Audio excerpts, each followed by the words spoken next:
This is the fastest GOTRAX scooter ever made, the dual motor GOTRAX GX3.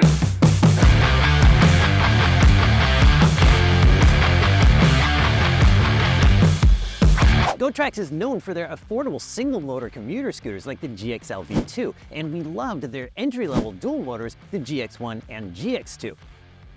But this is not entry-level. This is GOTRAX's flagship. Is the GX3 a big enough upgrade from the GX2 to make it worth the price? We're gonna find out right now. We'll check out the specs, including one test that came out way better than the spec sheet said, find an unexpected extra when we unbox it, and compare the tested performance of the GX3 to the GX2, including top speed, range, hill climb, and we'll compare hydraulic brakes to cable. I'll take it off-road, and we'll compare these two component by component because they look a lot alike from a distance, but up close, they are completely different scooters. It's got dual 1,000-watt motors, 11-inch tires with hybrid off-road tread, hydraulic nut brakes, and 4 fully adjustable hydraulic shocks. It comes with 2 chargers so you can charge in half the time, a claimed range of 50 to 55 miles, and a top speed of 38 miles per hour. So it's got all the key ingredients to be a ton of fun. Ever since GOTRAX announced the GX series, their first series of dual motor electric scooters, this is the one I've been waiting for. We tested the GX1 and the GX2 that went 30 and 35 miles per hour and weighed about 75 pounds. But this is the big boy, 94 pounds, 38 miles per hour, and a big, big battery. I'm super excited. We've been waiting a long time for this. We know you guys have too. Let's get it open. We're seeing a lot more cardboard these days, and I like that because it's recyclable, unlike, all the styrofoam we usually get. We've got our owner's manual. Oh, we got some big stuff here. What is this? Oh, okay, this looks like the stem latch. This uses that spin type stem latch. The stem spins in, nice little logo there. And we got some pretty nice tools. Oh, are there 2 chargers in here? Oh, it sure feels like 2 chargers. Let's see how many amps we get all together. All right, so it looks like we've got 2.8 amps times 2. So what's that, 5.6 amps altogether. That's a lot. So with 2 chargers, it's gonna charge twice as fast. Wow, this packaging's really nice. Anytime they try a new style packaging, sometimes it doesn't work out so well, but look at that. Ooh, I see little green anodized bits. I love that. We're gonna find out in a second if it's really 94 pounds, but right now, oh yeah, it sure feels like it. If anybody's wondering if this is as fun as it looks, it's as fun as it looks. So this is nice. Check this out. It's got these little locking points right here. So what happens when I drop the handlebars on, it's only gonna go in one spot and it's just gonna lock it in place. And that way, even if these came a little bit loose, you wouldn't find your handlebars like twisting around if you hit a bump at some point. Ooh. Hey, now there's something not to do. I almost dropped a screw down the hole here. Don't do that. All right, so there are the points. Yeah, those are gonna line up with these 2 right here. There we go. Feel it?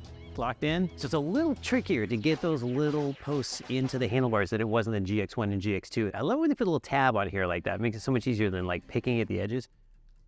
Wow. Okay, so there's a lot of different things on the GX3 versus the GX1 and GX2, and this one maybe most of all.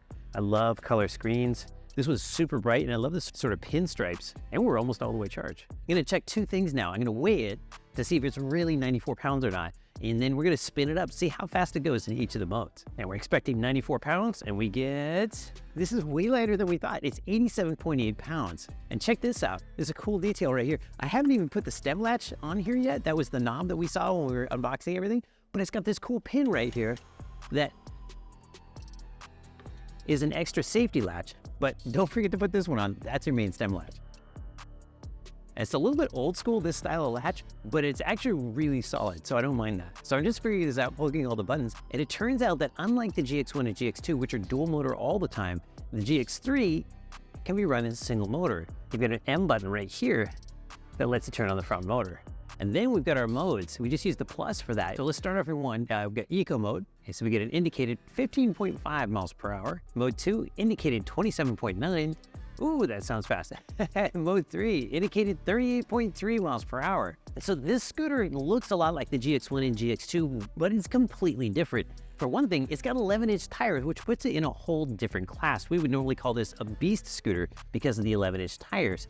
And then the other thing, and this is a big one, maybe my favorite thing about this scooter so far, is that it's got 4 fully adjustable hydraulic shocks. And so you can adjust these for preload, down here, and then you've got rebound adjustment up here. And the fact that these connect all the way out of the axle means that you get even more rebound control, which is something I always feel that most scooters just don't have enough of. I mean, one thing I noticed is that the lights are on all the time down here, but then the headlight button adds the high headlight up top. I really like a high headlight like this one because it throws the light further down the road. It's lighting up the part of the road you really need to see, and not the road right in front of you.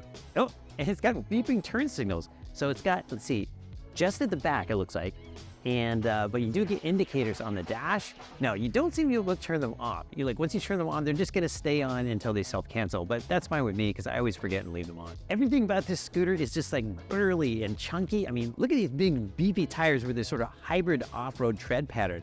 These still have a nice round profile, so you're gonna feel good on road, but then the spacing in between is going to give you just a ton of grip when you're off-road in the dirt or the gravel. And then even the way they've got the rear fender mounted is just burly. It's got this super thick bracket, super strong, just like on the GX1 and GX2. It's got quick disconnects for the motor. This one they put right up where you can get to it. The reason you want this is that if you ever need to change a tire, it lets you remove the whole wheel assembly from the scooter and change the tire without being sort of tethered to the scooter the whole time by the motor cable. All right, so will it go 38 miles an hour? Will it do the 60 miles of range that they claim? We're gonna find out. Let's go testing. So now it's time for a top speed run and some braking tests on the GX3. The GX2 will get from 0 to 30 in 10.1 seconds and stop from 15 miles per hour in 9.3 feet. So I'm gonna see if I can beat that. 3, 2, 1, go. Oh yeah. It's funny because it's got like a strong launch, you know, little wheel spin right there. But it's also somehow like pretty friendly, pretty manageable. Okay, here we go.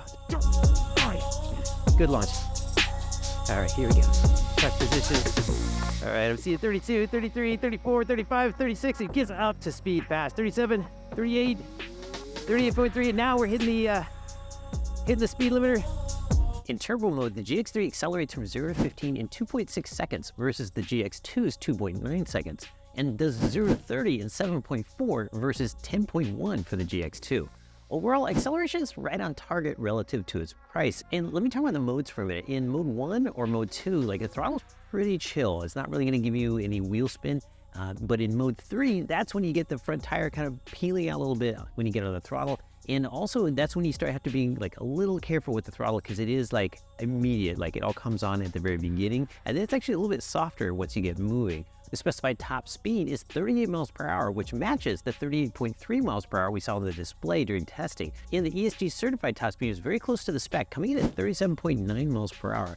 Something that's different here is that this is a firmware limited scooter. You can feel that the GX3 has enough power to go faster than that, but they're limiting it to 38 miles per hour for safety. And this is something that all the big scooter companies do. Apollo does it, Segway does it, GOTRAX does it. And realistically, that's about as fast as I want to go. I think 40 miles per hour is sort of my self-imposed, like self-preservation speed limit anyway. So now I'm gonna do some braking. I'm gonna go 15 to 0 here to see if I can beat the GX2.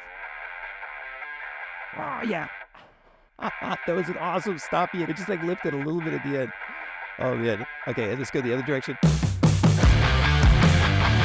I really like these brakes. Not just brakes. I mean, you can have the best brakes, but if you don't have the brakes and the suspension and the tires, it's not going to stop fast. You really need all three.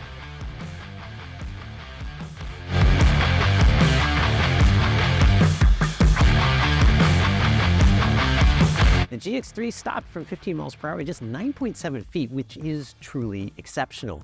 Equally important is that the brake feel is among the very, very best scooters we've tried. If you listen closely throughout the video, you'll hear that I can't stop commenting about the brakes. I do it at the end of the hill climb and a couple other spots. Nice brakes. Oh, these brakes are good. And as I mentioned during the testing, good braking comes from good brakes, but also from good tires and good suspension, just all working together.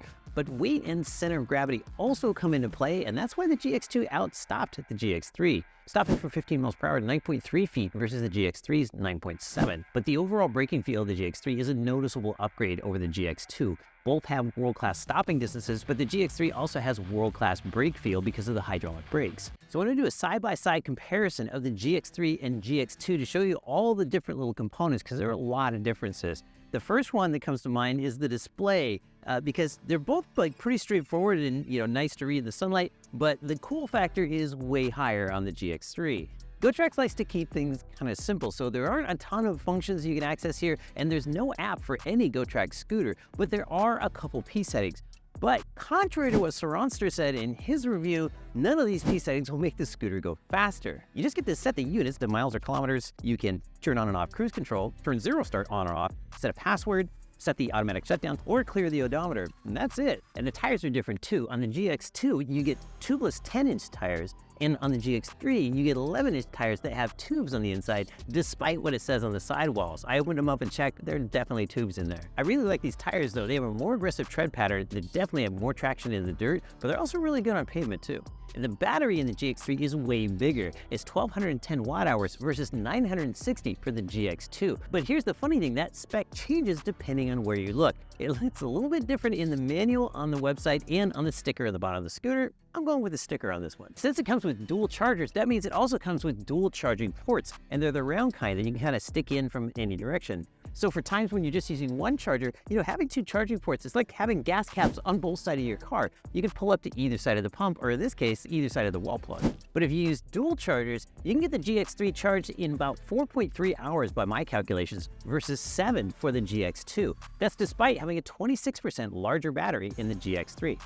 And a bigger battery means more range, of course. The range spec for the GX3 is up to 60 miles in eco mode. But our range test is pretty tough, and we usually get about half of the spec. And that was the case here too. We got 28.8 miles from the GX3 in turbo mode versus 24.7 from the GX2. One of the big upgrades going from the GX2 to the GX3 is going from cable-operated disc brakes to hydraulic disc brakes. Hydraulic brakes look cooler, they have better lever feel, more stopping power so you don't have to squeeze as hard, and they're self-adjusting as the brake pads wear. The GX2 is well set up for general purpose riding with 2 hydraulic shocks up front and 1 out back, and they're all adjustable for preload, so you can set it for your weight. But the GX3 adds adjustable damping, so that way you can adjust how much shock absorption you want for on-road or off-road riding. And it's got 2 shocks in the back instead of 1 like the GX2, making it the only production scooter that we know of that's got 4 fully adjustable hydraulic shocks. My favorite setting is to turn the red damping knobs all the way in and then back out 3 clicks for road riding and then back out 2 more clicks for off-road. And heavier riders want to add 2 turns of preload because it's a little soft in the back. But both scooters have a really high rider weight limit of 300 pounds. The deck size is similar, but the GX2 is actually a little bit bigger, and you've got the option of sticking your feet up alongside the neck. But one big difference is the GX3's platform back here is at a much lower angle, and so it's way more comfortable and way wider. So I end up using this all the time when I'm riding around, which is handy because when you have a lot of power, it really helps to brace yourself by having a foot back here on the rest. Both scooters use the same grips, which have locking ends that keep them from turning while you're riding, and they have the same swept back handlebars that feel a lot like mountain bike handlebars. I really like them. And one of the biggest differences between the two, the GX2 comes with this horizontal thumb throttle that's kind of like a miniature version of the one that we saw on the Nami. And the GX3 has a different kind of trigger throttle. We've only ever seen this one on the Okai Panther. And one of the things I love about it, this is how it comes way up here, and it feels a little steep for me. So what I did, because you've got plug and play cabling, you can unplug it, spin it under the brake lever, plug it back in, and then you got your throttle underneath the brakes. And if you want to be really adventurous, you could spin it around here and try it out as a thumb throttle. Now I'm going to try the Draggy app on the ESG test hill. Oh, a lot of wheel spin. Nice brakes. Oh, these brakes are good. So let's check the data on the hill climb. So 8.5 on the first run, and then on the second run, 8.57, so 8.6 on the second run. So 8.5 is it. That is our hill climb time, according to the Draggy, on the GX3. So the GX3 outclimbs the GX2 by almost a second. Being dual motor sports scooters, either one's gonna just stomp any hill you come across. The GX3 is just gonna do it faster. So we're gonna do a little off-road on the GX3 this morning. Nothing crazy, just a little bit of gravel on this trail. I'm not really sure if I'm supposed to be up here, so I'm gonna make sure to be really respectful to any humans or bicyclists I encounter. All right, I've got the GX3 on a nice gravel trail. Beautiful view, beautiful day. And I'm just gonna try out all the modes of the dirt to see what feels best. I'm gonna start off in gear 1 and single motor. Here we go. Single motor is the way to go unless you need the power of both motors, because you can really lose the front end pretty quickly if you hit a lot of throttle with dual motor. But, sometimes you just need it for climbing hill. And let's go and bump it up to single motor mode 2. All right. That's still pretty chilled. feels really under control. And you know what? I took a couple clicks out of the suspension. I loosened up the rebound damping for this rough road, and it really helps. It makes the suspension a little quicker, responds a little faster to the bumps, and it's definitely smoothed things out a bit. Mode 2 single motor. Let's try mode 3 single motor. Okay. You know, still really good traction for these tires. These things are just big, fat, really knobby tires. And mode 3 single motor, I'm grabbing full throttle right now around this corner, and no tire spin from the back. All right, so let's go dual motor. We'll take it back down to mode 1 and see what that's like. Okay, so that's pretty good. So now I've got dual motor so I can climb hills, and but I can totally punch it on gravel. Look at this, full throttle. I can punch it on gravel and not like spin the front wheel. It's still like totally under control. Let's try mode 2 dual motor. Okay, now I'm getting a little bit of wheel spin. So this is probably like the practical limit for riding on dirt without like unleashing total mayhem. But again, these tires feel really good. They sound really good. I feel right at home on a gravel trail on the GX3. This is not something I could say about every scooter. Wow. Wow. What a view. What a view. Amazing. And it looks like somebody's been up here doing burnouts. Not me, I promise. San Francisco down there. We got the Bay, Oakland over there. San Jose somewhere way, way down there. All right, let's go back. Let's try Gear 3 dual motor. Oh, this is gonna be a little, oh, it's a little touchy. Yeah, that's a bit much. Like Gear 3, dual motor. Oh yeah, this is a bit much. Gear 3, dual motor. Okay, there you go. I have full throttle. Okay, it is drifting once you get going. It's just a little bit aggressive when you're first taking off. But I guess it is usable. You just got to ease into it a little bit. But you know what? I'm going to go back to 2. I want to be respectful here. And 2 really feels like sort of the practical limit here. All right, here we go. Okay, now I'm flat out in Gear 2. Oh, nice. Man, the suspension is working. This is awesome. Oh, look at the city over there. This is awesome. Gosh, I'm going to come up here all the time now. Oh, I'm flat out now in Gear 2. Whoa, whoa, whoa. That corner was a little fast. I got to slow down a little bit. Oh, man, it's fun. We go climbing some hills. Dual motor, it's got plenty of power. I don't think I could use more power than this off-road. Oh, yeah. And it's just... Whoa! I drifted a little bit, got in the deeper gravel. Oh, this... All right, let me blast some more hill. Whoa. You know, it's funny, after 5 minutes, I kind of forget I'm riding on gravel. I have to remind myself not to go around forest footpaths because it just kind of smooths everything out. You get used to the sound. Let's look at the pros and cons of the GX3. Pros include a good reliability score of 8.3, pulled upward by being UL approved, which ensures safe charging. Outstanding brakes, both in terms of performance and feel, and overall just being easy to ride for such a fast scooter. This is something that the big companies like Apollo, Segway, and GOTRAX, again, do especially well. Cons include it's a little heavier than scooters of similar performance, and it's right at the limit of what I can haul upstairs. I didn't love the park function, but it is something you'll eventually get used to. And finally, you can get more raw performance for less dollars than this, but raw is kind of the key word here. As aggressive and tough looking as the GX3 is, they've gone for more of a refined ride here, so it's kind of the whole package. Now feels like a good time to talk about who the GX3 is for. I mean, this is a sports scooter. This is a scooter for people who like to go fast. It's got dual motors, they're big, it's got big tires, and you know, it's got everything you need for fast riding, you know, kind of longer distance commuting, and it's well equipped to go off-road because it's got 11-inch tires with a hybrid off-road tread pattern. And the adjustable suspension means that you can tweak it to be perfect on the road or off the road. And it's got huge ground clearance too for, you know, going over big rocks or whatever. Is it something I would recommend for new riders? It wouldn't be my first choice, but you know, if you were determined to do it, you could absolutely make it work by keeping it a single motor and just, you know, using the lower modes until you get used to it. But I think maybe the big question to answer for this scooter is it worth the upgrade over the GX1 and GX2? And normally I just right away say yes, because I love riding this scooter. And, you know, it's a good deal at $2,000. But the problem is the GX1 and GX2 lately are an amazing deal. And you can find the links to those down in the description. I won't even say it because the prices might change, but they're kind of like dual motor sports scooters for the price of a single motor scooter right now. And so that makes this a much harder decision.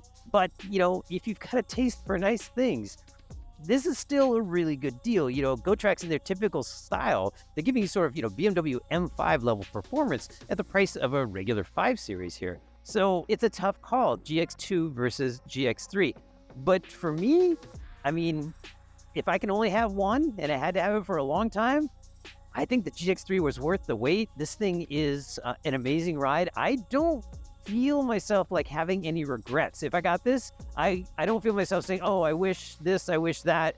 This is a scooter that would keep me happy for a very long time. And it comes with a 2-year warranty, so GOTRAX is pretty confident this is going to last a long time too. So I knew the GX3 was going to be a very different scooter than the GX2, but there were a lot more upgrades than I expected.